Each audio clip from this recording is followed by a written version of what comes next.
Young tiger NTR and Koratala శివల Devara September 27న విడుదలై బాక్సాఫీస్ దగ్గర కలెక్షన్స్ సునామీ సృష్టిస్తున్నాడు. మొదటి 2 రోజులకు గాను దేవర ప్రపంచవ్యాప్తంగా 243 కోట్ల రూపాయల గ్రాస్ రాబట్టిందని అధికారికంగా ప్రకటించారు మేకర్స్. దాదాపు 6 ఏళ్ల తర్వాత తారక్ నుండి వచ్చిన సినిమా కావటంతో దేవర భారీ ఓపెనింగ్స్ రాబట్టింది. దానికి తోడు టాక్ బాగుండటంతో కలెక్షన్స్ జోరు కొనసాగుతోంది. ఈ సినిమా హిట్తో ఎప్పటినుండో వస్తున్న సెంటిమెంట్ బ్రేక్ చేశాడు తారక్.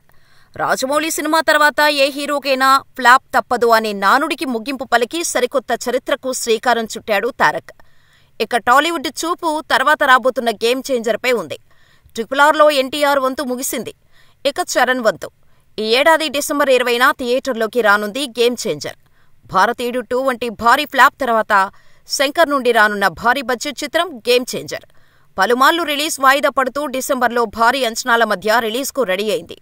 RRR ఈ ఇద్దరు హీరోల మార్కెట్ ఎంతమాత్రం పెంచింది అనేది ఆయా సినిమాల కలెక్ట్ చేసే దానిపై ఆధారపడి ఉంటోంది. దేవరతో తారక్ నిరూపించుకున్నాడు అనే చెప్పాలి. ఓన్లీ ఎన్టీఆర్ పేరుతోనే దేవర భారీ స్థాయి కలెక్షన్స్ రాబట్టింది. మరి చరణ్ ఏ మేరకు రాబడతాడో చూడాలి.